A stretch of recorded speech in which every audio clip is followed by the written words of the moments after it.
Good afternoon. What an exciting day. I'm almost, I'm probably more excited than I was on October 1st, 1985, when I got appointed to the Board of Trustees. So it's been a long run. Many of you have heard me say in the past that when I was appointed in 1985, I anticipated helping get the institution started, getting the dorms built, and then turning it over in a few years to other board members, because my career was spent doing startups and entrepreneurial work at Motorola.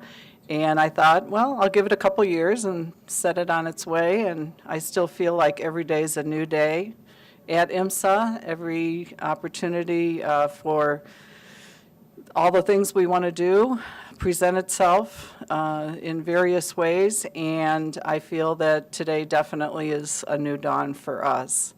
I'm thrilled to tell you that Dr. Jose Torres has accepted our offer to be our next president. He was absolutely the clear choice of the board unanimously. And we had a very strong field of candidates from as many diverse backgrounds as you can possibly imagine. We did not limit ourselves whatsoever. We were looking for leadership attributes, intellectual curiosity, definitely a person who would advance the human condition. And there were a lot of strong candidates, but I can tell you unequivocally that Dr. Torres stood out amongst all. So the decision at the end was easy, and we're thrilled that he will be our next president. So I'd like to introduce you to Dr. Jose Torres. So we have some people outside. Please come on in. This is intermission time, so come on in. Go through the metal detector. Thank you so much for coming. I know some of you have been on leave and you're not really back on track. And so I want to say, first of all, thank you to Sheila and the Board of Trustees for the confidence. And for me, it's nerve-wracking to hear that I was the best of the candidates. Of course, I want to hear that, but I want you to hear that especially. But you know, it's like this. Am I really that good? I don't know. There's this imposter syndrome that some of us sort of experience, and so I just want to say again, thank you for the opportunity. Thank you to Mary and Kathy for all their hard work and for helping to begin to transition.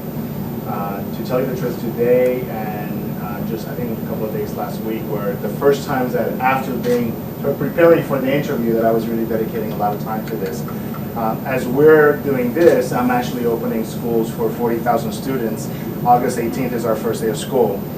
And so new teacher orientation for 131 teachers is on Monday. And so I get to welcome them and say, I'm not going to be here.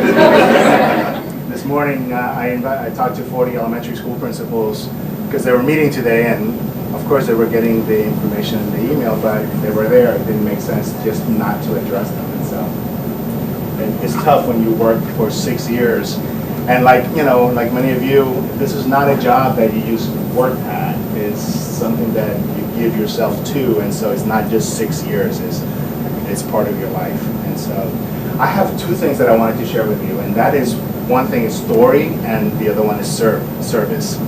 So story comes from, I got an email this morning from one of your alumni, and one of the reasons that I'm so excited to have the opportunity to be associated with this very fine institution.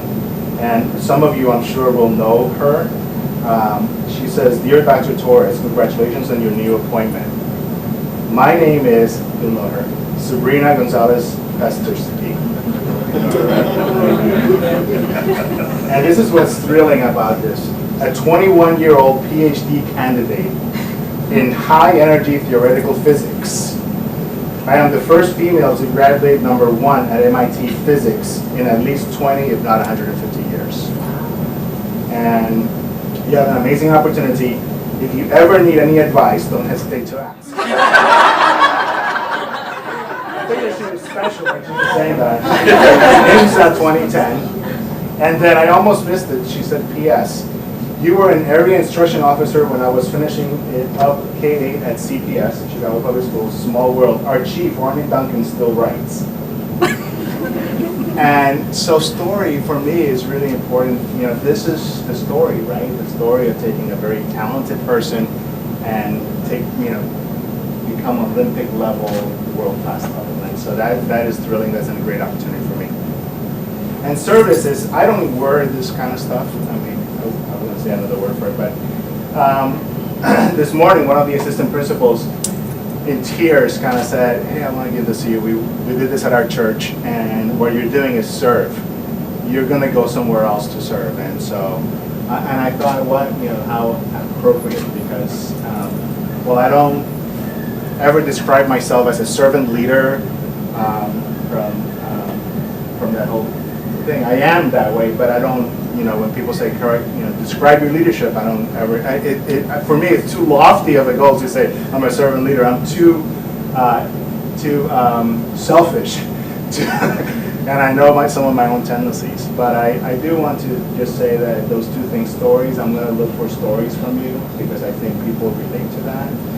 And what I plan to do is serve both you as a community and the state of Illinois and our nation and the world through what we're doing here at IMSA. And so with that, I'm looking forward to, I've already forgotten half of your names except for Brian.